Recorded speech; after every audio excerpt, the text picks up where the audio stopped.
Bom, vamos adiante. Um outro destaque agora. João Pedro Stedley, líder do movimento Sem Terra, em entrevista à Folha, culpou o presidente Jair Bolsonaro pela grande diminuição no número de ocupações de propriedades rurais pelos integrantes do movimento. Abro aspas. Quando você não resolve um problema social, não significa que ele desapareceu. O capitão insano que está aí vive dizendo, viu como não tem mais ocupação? Mas não significa que não há mais sem terra. Ainda existem no Brasil 4 milhões de famílias no campo que gostariam de ter terra e que não são loucas de fazer ocupação, de virar bucha de canhão para a polícia, para esses insanos que estão aí. A luta para a massa camponesa está difícil, assim como para o operário da cidade está difícil fazer greve. Fecho aspas. Stedley afirmou que o MST já está em plena campanha pela eleição de Lula e que o presidente Bolsonaro precisa ser afastado imediatamente. Aspas mais uma vez. O Lula está no segundo turno. A reabilitação eleitoral dele colocou um bode na sala para a elite. Acho que o necessário para sairmos desse calvário é afastar logo o Bolsonaro, salvar vidas e ajudar as pequenas empresas. Fecho aspas, declarações de João Pedro Stedley. Augusto.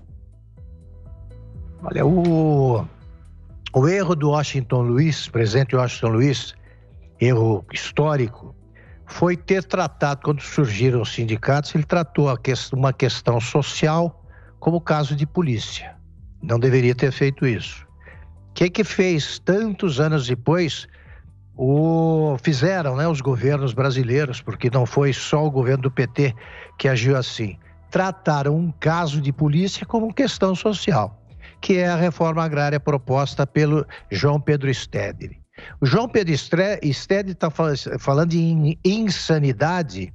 Vocês acham que não é insano alguém que declarou que se houvesse uma disputa, um confronto bélico, né, uma guerra entre o Brasil e o Paraguai, por causa do Tratado de Itaipu, ele ficaria do lado do Paraguai?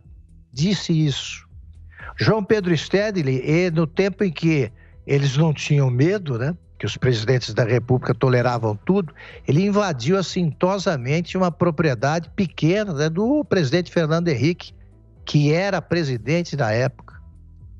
Ele queimava plantações, ele destruía máquinas usadas no cultivo da terra. Eu digo sempre que se o João Pedro ele só viu foice e machado, foice e martelo na bandeira da União Soviética. Ele nunca fez isso. Se ele pegasse uma foice para manusear, ele corria o risco de se tornar o primeiro revolucionário autodegolado.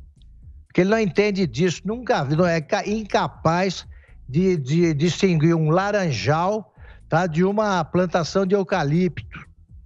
Vocês acham que a turma que segue o Stedley está interessada em possuir terra e trabalhar como lavrador?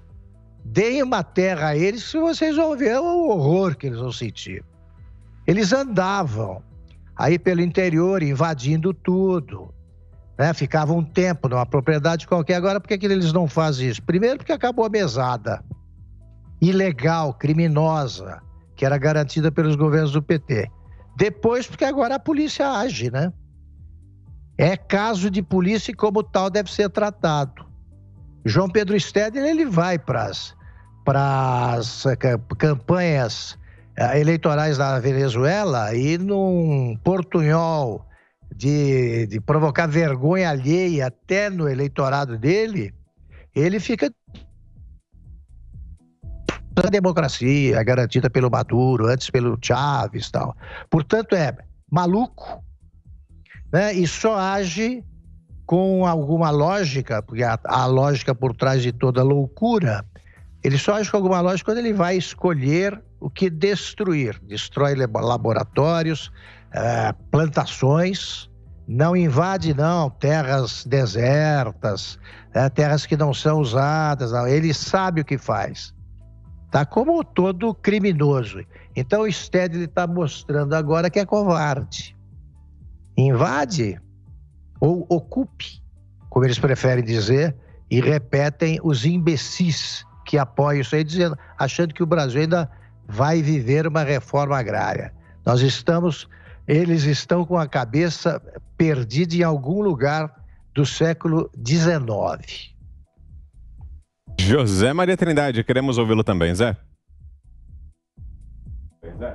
O MST está sendo morto de inanição, exatamente porque não tem o financiamento, não estão jogando dinheiro nessas lideranças que acabaram levando hordas de inocentes úteis a invadirem a propriedade alheia com o seu objetivo, provocar confusão e flertando com irregularidade, ou seja, com terrorismo. É isso mesmo, porque chantagem já há provas de que os líderes do MST ameaçavam invadir fazenda e cobravam para não invadir, para se ter uma ideia. Se isso não é terrorismo, se isso não é espalhar o terror, o temor, eu não sei mais o que é isso. Eu ouvi aqui de senadores, de deputados que têm fazenda, por que não? Qual o problema de um deputado e um senador ter propriedade privada conquistada com o trabalho, inclusive de gerações? E eles ameaçavam invadir, a não ser que, e esse a não ser que é que morava a propina e morava o produto de sustentação do MST, que na prática não existe. É uma estratégia para evitar processos políticos. Invadiu muita terra particular por chantagem, como essa fazenda do ex-presidente Fernando Henrique, aqui perto em Buritis, o ex-presidente vendeu a fazenda, do ex-presidente do Senado, Eunício Oliveira, invadiram a sede da fazenda, usaram a banheira do senador. Isso é um absurdo. E antes havia chantagem. Se não houver dinheiro, nós vamos invadir a sua fazenda. Quem bancava a disputa, esse grupo ia lá e invadia. Isso não é luta por direito ao trabalho, direito ao acesso à terra. Isso não é mais um discurso. Essa fala do Stedley, veja bem, eu já tinha até esquecido dele. Isso está fora de moda mesmo. Essa fala dele, nem o Lula mais defende. O PT não quer nem ouvir falar dessa história, não. Mas admite ali porque é um braço importante e é também uma faixa de ameaça, uma faixa de chantagem do chamado grupo social. Então, essa é a realidade do MST. Agora, tratando tecnicamente desse assunto, e eu lidei muito tempo com a terra, com plantar, eu me formei em agropecuária lá na Escola Federal de Barbacena, antes de fazer comunicação em Belo Horizonte. Então, eu entendo um pouco desse lado. O que está acontecendo? Não existe mais agricultura familiar se ela não é financiada pelo Estado. Hoje, a larga escala atropelou a todos. Hoje, numa cidade do interior, por exemplo, lá em Medina, no Vale do Jequitinhonha, o agricultor de lá concorre com leite longa-vida que é produzido aqui no estado de Goiás, no interior de Goiás. Da mesma forma, chegam frangos congelados, vindos sei lá de onde, e inclusive com o leite em pó importado. Então, assim, veja bem, acabou a possibilidade de existência da agricultura familiar, né, de subsistência, porque não dá para competir com o mercado, com o supermercado em cada cidade do interior, repleto de produtos mais baratos. Esta é uma realidade. A globalização trouxe essas vítimas. Quem se acostumou, quem se ajeitou e colocou técnica, é preciso capital e técnica. Sem isso, não há como sobreviver no meio rural. As fazendas hoje, grandes produtoras de soja, têm maquinários aí que custam milhões de dólares, e guiados por controle remoto, por GPS. É assim que funciona a atual agricultura. Os agricultores tiveram que colocar os filhos para estudar, né? Para operar máquinas, para operar computadores, é a realidade. Então vamos lá. Se hoje houver uma reforma agrária e dar uma terra para cada um do MST, é evidente que eles não vão continuar na agricultura. É só ir nos assentamentos. Viraram chácaras, venderam os assentamentos. Esta é a realidade. E o que restou? Esse discurso do João Pedro Stedley, que parece assim aquela coisa enfadonha, que chute, calça boca de sino, um trem que não existe mais. E ainda se arroga no direito de continuar fazendo e falando vantagem. É esse tipo de gente que a política do PT quer ressuscitar. É um lado que não existe. Não é massacrar o meio rural, é que mudou. Para se ter uma ideia, antigamente éramos 80% moradores da zona rural e 20% urbano. Em pouco tempo, em décadas aí próximas, já houve uma inversão. Hoje o Brasil já é urbano. O Brasil é urbano. E a agricultura mecanizada, técnica, que ganha escala, e a agropecuária também, a pecuária também, massacra todos, é uma realidade. Então, isso aí, esse discurso do João Pedro Stedley, já foi abandonado até para o PT, que já é muito mais urbano do que todos nós. O negócio deles é Petrobras, estatal, é isso aí que está a fonte de renda e onde está a lavoura do PT. 1 minuto e meio para você, Fiuza. Olha, o João Pedro Stedley é uma assombração, né? Ele só não é puro folclore. Nós vimos o discurso dele ali falando das elites. Ele só existe politicamente e existe por causa das elites. Quem sustenta esse folclore, né, esse verniz fajuto de revolução, é a alta burguesia. Você vê aí nas universidades, nas escolas, né, até no meio empresarial, você vê essas tinturas aí, ele, Lula e outros. Essa é a trágica realidade. Esses personagens, essas almas penadas, Stedley, Lula, etc., Ciro Gomes, né, esses parlamentares aí absolutamente folclóricos também, de CPI da Covid para embromar a plateia, todos eles existem principalmente por causa de uma elite que estudou em boa escola, que ainda tem os seus filhos, né, coloca os seus filhos em escolas altamente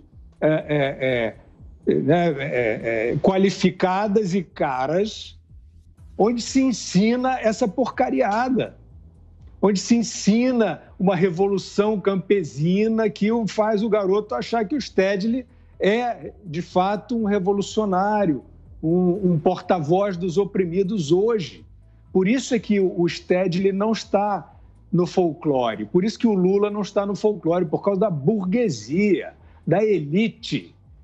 A alta burguesia brasileira, cada vez mais, hein? Eu não estou falando de um problema que acabou, não. Cada vez mais cultiva essas miragens, né, nos seus currículos. E aí vem institutos, ONGs, festivais, seminários, todos para criar essa ladainha revolucionária que serve para invernizar burguês. E é por isso que Stedley não é um violento, né? Tem que separar a Sem Terra do MST. O MST virou isso, uma milícia, que mete o cacete, que taca fogo ou não, ou a gente sonhou, né? Brutal, violento. E aí esses burgueses que se dizem empáticos, está aí o Stedley falando em salvar vidas, vocês viram isso? Pois é, essa é a empatia. Essa é a empatia de mentira, né, desses personagens que estão aí fingindo uma ética, né, e são sustentados moral e politicamente por uma elite que estudou, está nas melhores escolas, universidades caras, ou nas públicas a partir de formação em escolas caras, está aí nos melhores endereços do centro-sul do país, fomentando essa porcariada aí dessas almas penadas. Para fecharmos, Ana, 1 minuto para você. Olha, Vitor, já foi tudo dito aí pelo Augusto, pelo Zé, pelo Fiuza. É só aquele ditado, né? Que imagens às vezes valem mais do que 1000 palavras. Você que está em casa aí, chegue no seu computador, na sua ferramenta de busca e coloque ali MST, invasões, animais, mortos, e as imagens vão falar por si.